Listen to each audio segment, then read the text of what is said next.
Good morning. This is Dr.R.Kamalambigeswari, Associate Professor from Department of Industrial Biotechnology. Now, I'm going to discuss on the topic antigen presenting cells. Coming to this antigen presenting cells, these are the specialized cells which have the ability to deliver the processed antigen to other immunocompetent cells like macrophages, B lymphocytes, and dendritic cells. And these antigen presenting cells have two peculiar properties, like it has the ability to express class 2 MHC molecules on their membrane, as well as it has the ability to deliver a co-stimulatory signal to the activation or necessary, which is necessary for the activation of T helper cells. And the delivery of co-stimulatory signal and the expression of class 2 MHC molecule on their surface will in turn make this antigen presenting cells to present the antigen to various cells like many of the immunocompetent cells that resides in the immune system. Next, we'll see about antigen processing and presentation. Coming to this antigen processing and presentation, the foreign proteins like antigens are degraded into small antigenic peptides that form the complex with the class 1 or class 2 MHC molecule. The antigen presenting cells will imbibe or will invade this antigen, and they'll degrade the antigen into small antigenic peptides. And those antigenic peptides that are degraded inside the cellular compartment of antigen presenting cells will in turn form the complex with say class 1 or class 2 MHC molecule, and they'll be presented on the periphery of the antigen presenting cells for recognition of immune system, which for recognition of the various cells that are present in the immune system. And this conversion of proteins into MHC associated peptide fragments is called antigen processing and presentation, in which the antigen presenting cells are involved. Whether a particular antigen will be processed and presented together with class 1 MHC molecule or class 2 MHC molecule appears to be determined by the route that the antigen takes to enter the cell. And there are two different ways that the antigen can be processed inside the antigen presenting cells. And the exogenous pathway is the one which is produced by the, or which is taking place inside the host cell, where the cell encounters the antigen by endocytosis or phagocytosis. And the antigen presenting cells that are involved in this pathway will be macrophages, dendritic cells, as well as B cells. And these cells will take the antigen that is present outside the that is entering the host from the outside environment, and they'll degrade the ingested exogenous antigen into various peptide fragments within the endocytic processing pathway. The endocytic processing pathway will be involved in processing the exogenous antigens. Here, the class 2 MHC molecules are expressed within the endocytic processing pathway, which in turn help the processed antigen to present by the antigen presenting cells on the periphery. And they are just the peptides that are produced by the degradation of antigen in this pathway, which bind to the cleft within the class 2 MHC molecule. The class 2 MHC molecule cleft will bear the processed antigen on the periphery of the antigen presenting cell. The MHC molecules bearing the peptide are then exported to the cell surface, where it is going to be recognized by the T helper cells. This is the processing of exogenous antigen by the antigen presenting cells. Here, the antigen is ingested by the antigen presenting cell by the process of endocytosis, or sometimes the phagocytosis is also involved. And the antigen that has been ingested by endocytosis or phagocytosis will in turn get combined with the endosome, and will in turn get formed as an endosome by the formation of a vesicular-like structure. And this endosome will combine with the lysosome that is existing in the antigen presenting cell, and as a result, the endolysosome structure is formed. And here, inside the endolysosome, the class 2 MHC molecule will bear the processed antigen through the lytic enzyme that is present in the lysosome. The antigen will be processed, and the processed antigen will be uptaken by, or will be attached to the cleft of a class 2 MHC molecule, and the class 2 MHC molecule will reach the periphery of the cell, and this class 2 MHC molecule will in turn present the processed antigen. Coming to the endogenous pathway, It is the pathway in which the exogenous antigens are getting processed, and this is produced within the host cell, and various viral proteins that are synthesized within the virus infected host cells or served to undergo this endogenous pathway, and they are the unique proteins. Many of the unique proteins that are synthesized by cancerous cells will also go under this endogenous processing pathway. And this endogenous antigens are degraded into peptide fragments that bind to class 1 MSC molecule within the endoplasmic reticulum. And the peptide class 1 MSC molecule is then transported to the cell membrane. Since many of the nucleated cells express the class 1 MSC molecule, all the cells that are producing endogenous antigens use this route to process the antigen. And here, the cytotoxic T cells will attack and kill the cells, which displays the antigen MSC class 1 complex, for which their receptors are highly specific. In here, it shows this representation shows the processing of endogenous antigens. The viral proteins that are taken inside the cell will be processed via this endogenous, will be processed. Those antigens are said to be the endogenous antigen, and this is the pathway that is involved for their processing. And here, the viral proteins enter the cell, and these viral proteins, the viral DNA will be converted to viral mRNA, and the viral mRNA will be in turn converted to protein with the help of the ribosomes that is present inside the cell. And the viral proteins will enter the rough endoplasmic reticulum, and in the rough endoplasmic reticulum, they are going to get combined with the class 1 MSC molecule. And here, the class 1 MSC molecule will bear the processed peptide, and from there it transports to the periphery of the cell via the Golgi complex. And the class 1 MSC molecule, which bears the processed peptide, will appear on the periphery of the antigen presenting cell. Now we'll see the antigen presenting cells that are involved in the processing of antigen, either the exogenous antigen or the endogenous antigen. And the most important antigen presenting cell is dendritic cell, and this is said to be the specialized phagocytic cells which are found in many of the tissues, and this arises from both the myeloid and lymphoid lineage, and they are abundant at interfaces between the external and the internal environment, like the skin lining of gastrointestinal tract, etc., where they encounter the invading pathogens. They protect our system from the invasion of antigen by residing at many of the interfaces between the external and internal environment.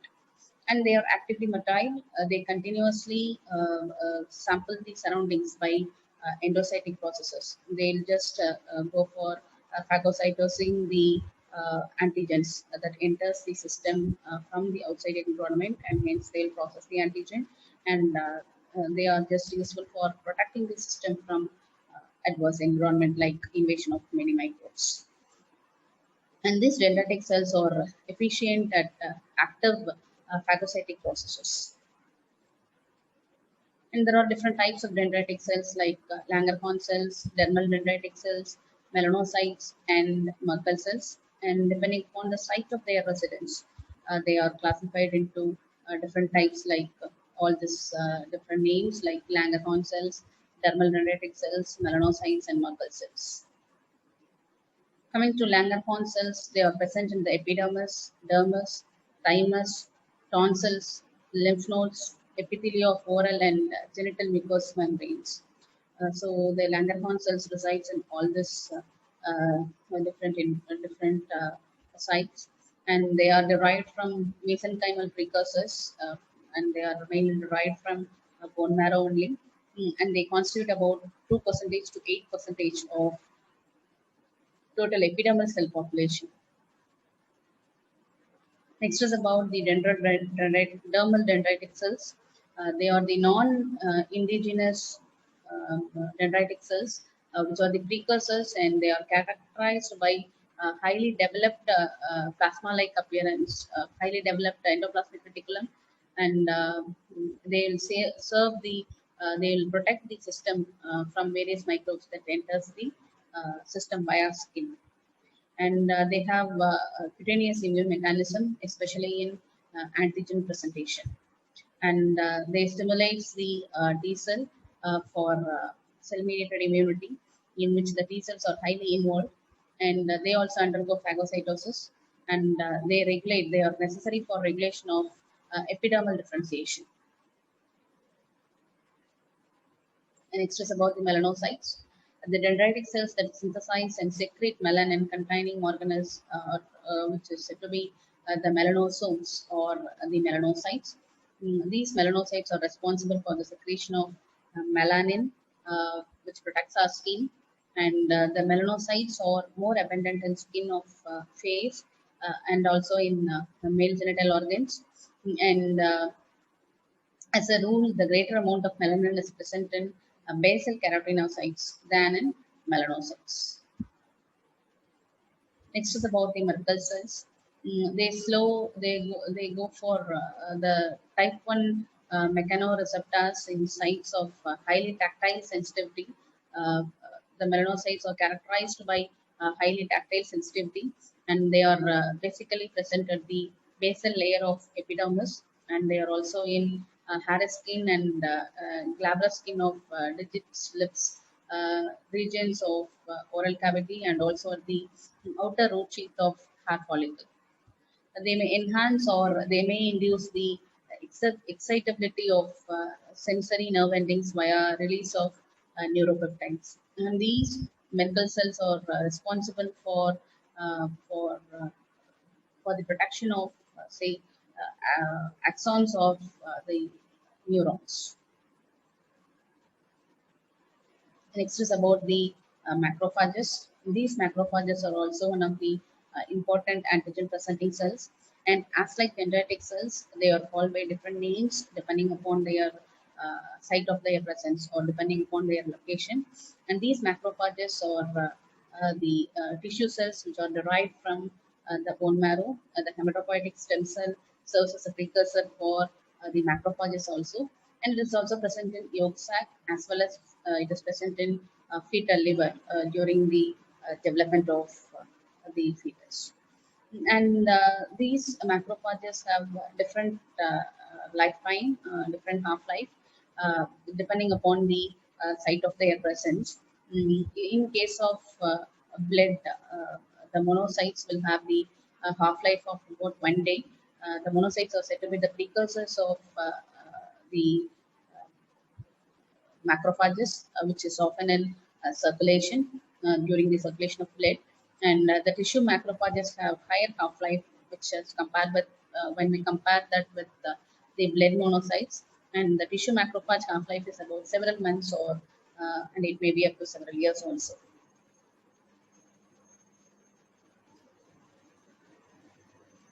So here the bone marrow is going to serve as the precursor for the macrophages. So this is regarding the origin of macrophages. So in bone marrow, the hematopoietic stem cells gives rise to blood monocytes, and from blood monocytes, the activated macrophages arises, and these macrophages will protect the system from, say, inflammation. And this macrophages will often reside in, say, skin, intestinal tract, and they will also be in circulation. And the macrophages is also available in yolk sac of embryo as well as in liver. So the tissue macrophages are responsible for protecting the system from invasion of pathogen. And depending upon the specific location, they are called by different names. While it is circulated in blood, it is called as monocytes, and in liver, it is called as Kupffer cells, and in spleen or in lymph nodes, it is called as synous histiocytes, and in central nervous system, it is called as microglia. And if the macrophages are present in lungs, then of course it is called as alveolar macrophages. And if it is present on the skin, it is said to be Langerhans cells or dendritic cells. Coming to the functions of macrophages, they ingest and eliminate the microbes and dead tissues. They will undergo the process called phagocytosis to protect the system from microbes. And these are responsible for the initiation of the process called tissue repair, and they secrete the mediators of inflammation, which is central to the initiation and propagation of inflammatory reactions. And the macrophage lymphocyte interaction is highly essential for the immune system to process or to present the immune responses like cell-mediated immunity or humoral immunity. Coming to the activation of macrophages, the macrophages can be activated by two different pathways, which exclusively depends upon the cytokine which induces its activation. And there are two macrophages, there are two different pathways that the macrophages can be activated, classical activation macrophage. They are called as classically activated macrophage, and they can be also called as alternatively activated macrophage, which depends upon the alternate activation pathway. And here, the cytokines which is involved in the classical activation pathway is interferon gamma, and the cytokine which is involved in alternate activation pathway is interleukin 13 and interleukin 4.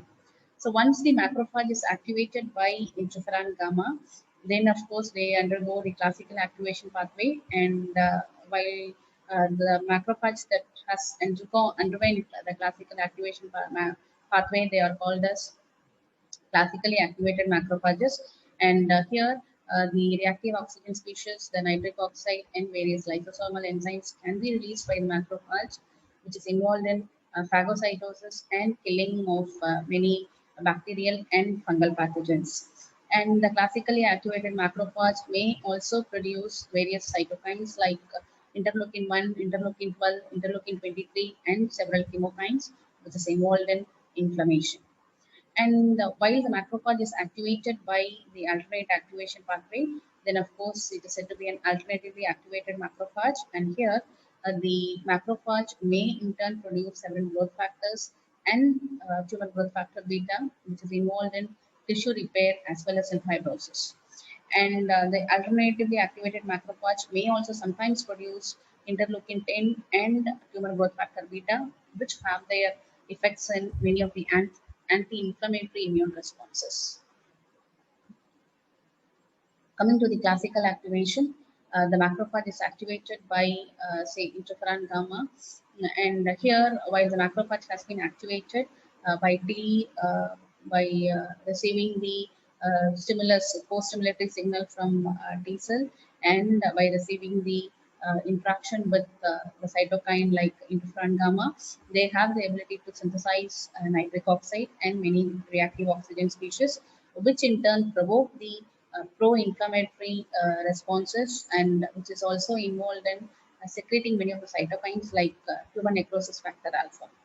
So this classical activation will be taking place once the macrophage has been exposed to interferon gamma, as well as it receives signals, co-stimulatory signal from many of the B cell receptors. And while the classical activation pathway has been activated for and the activation of macrophage, then of course the macrophage do have the ability to express the MSC molecules, and the various surface markers like CD80 and CD86, they could act as the antigen presenting cell. And now we'll see about the T lymphocytes, and these T lymphocytes are responsible for the cell-mediated immune response, and these are the lymphocytes that plays a central role in cell-mediated immunity. And T cells can be distinguished from other lymphocytes by the presence of a T cell receptor on the cell surface. They are called as T lymphocytes because they mature in the thymus gland. Some of the lymphocytes will leave the bone marrow prematurely, and they will enter the thymus, and they will get adopted to the environment of thymus, and in thymus their maturation takes place, and those lymphocytes which mature in the thymus are said to be T lymphocytes. And there are several types of T lymphocytes like Th cells, which stands for T helper cells, and cytotoxic T cells, which is said to be TC cells, and one category of T cells which will be responsible for lifelong memory of antigens, and they are called as memory T cells. And we have something like regulatory T cells, which involve themselves in regulation of various immunocompetent cells. They are called as T regulating cells, regulatory T cells. So, coming to the function of various types of T cells, the helper T cells are involved in assisting the other white blood cells in many of the immunological processes. And the cytotoxic T cells are responsible for destroying the virally infected cells, as well as they are responsible for degrading many of the tumor cells. They are highly involved in cytotoxicity for protecting the immune system from various microbes. And memory T cells, as I mentioned in earlier slide, they are responsible for the lifelong memory of the antigens, and hence they are responsible for the secondary immune response. And they are responsible for fighting against many of the cancerous cells, and the regulatory T cells are highly active. Actively, they will suppress the activation of immune system, and they will prevent the pathological self-reactivity. And coming to the T cell receptor, they are found on the surface of the T cells, and on the T cell receptor are found on the surface of the T cells. They are responsible for recognizing fragments of antigen as peptides, which are bound to a major histocompatibility complex, which is said to be the MSC complex, MSC molecules. And about 90% percentage of T cells contains the T cell receptor, and the T cell receptor are found on the surface of T cells, which is one of its surface marker.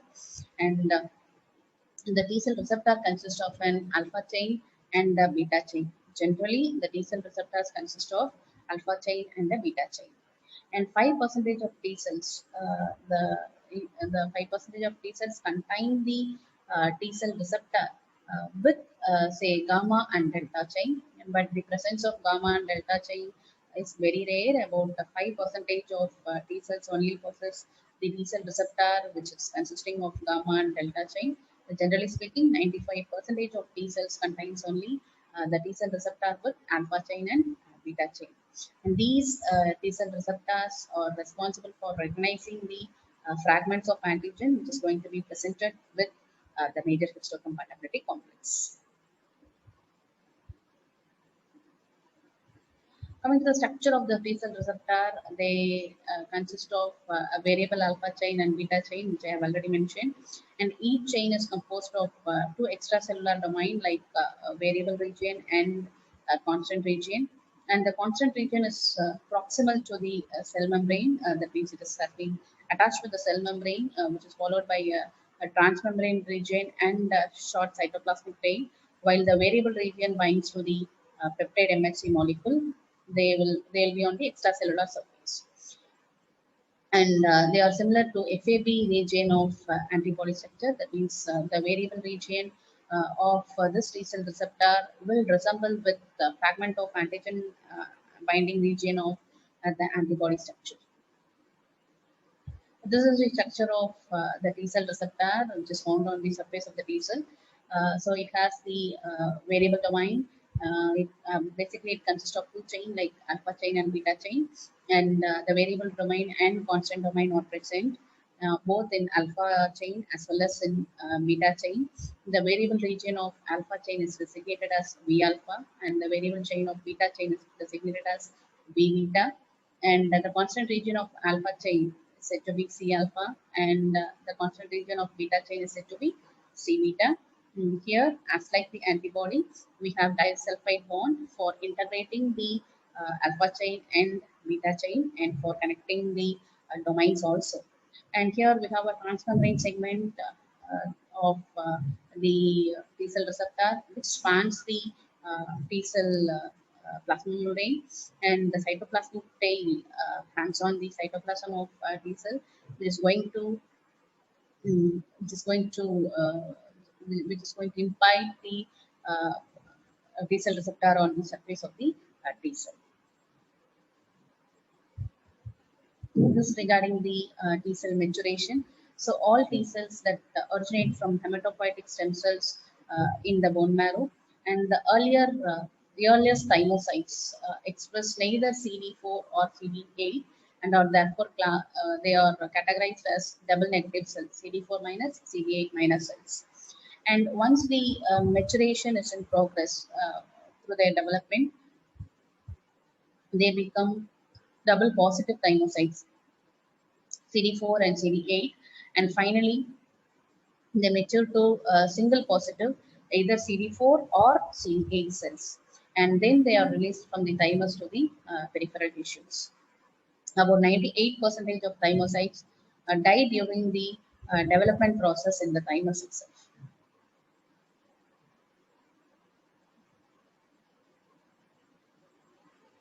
So this is during the maturation of thymocytes. The hematopoietic precursor leaves the bone marrow, and the lymphoid progenitor cell enters the thymus. So in the thymus, step by step, their maturation happens. They become a double negative cell first. That means the double negative cell is the cell which don't have any CD4 or CD8 uh, receptor on the surface, and then the double negative cell will go for development, and it becomes a double positive cell, and the double positive cell will have the ability to interact with the cortical epithelial cell, and the double positive cell will express a class CD4 and CD8 receptor, and they will interact with the class 1 and class 2 MSC of the cortical epithelial cell. Then they will be developed as a CD4 committed T cell, or they'll be developed as a CD8 committed T cell. And those double positive cell which does not interact with the cortical epithelial cell will go for uh, death by apoptosis. This happens in the cortex region of thymus. This is said to be the positive selection process which ensures the MSC restriction.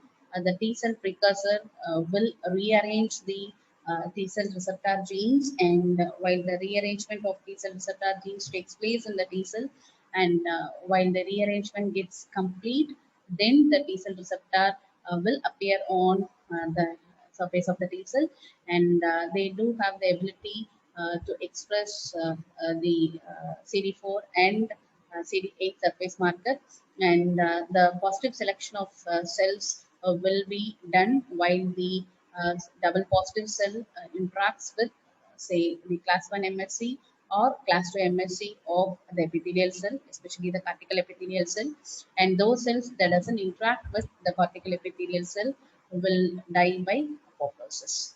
And death by apoptosis of the cells will take place that do not interact with the MSC molecules of, say, class 1 or class 2, which is found on the epithelial cell. And about 98% of the thymocytes will die by this process. Next is about the T cell activation. The activation of T helper cell is initiated by interaction with the T cell receptor with the processed antigenic peptide that is bound to class 2 MSC on antigen presenting cells. Generally, the T cell will interact with the class 2 MSC of antigen presenting cell, and the TC cell, that means the cytotoxic T cell, will interact with class 1 MSC of antigen presenting cells. And while the activation of TH cell needs to take place, then of course it has to react with the class 2 MSG of antigen presenting cell. And while the interaction is going on, it is going to initiate a cascade of biochemical events in the T helper cell, which is involved in the engagement of various co-stimulatory molecules from the antigen presenting cells. So here, this is generally the activation of the CD4 and the CD8 cell. It is going to express various cell surface marker like the T helper cell, which is said to be the CD4 cell, will express the CD40L on the surface, which is going to interact with CD40 of the CD40 receptor of the antigen presenting cell, and the T helper cell will interact with the class 2 MSC of the antigen presenting cell. And coming to CD8 cell, which is said to be the cytotoxic T cell, will express the CD28 cell surface marker, and it is going to interact with the class 1 MSC of the antigen presenting cell via CD8 receptor. Coming to the development of T cell, it begins with the arrival of small numbers of lymphoid precursors migrating from the blood to thymus.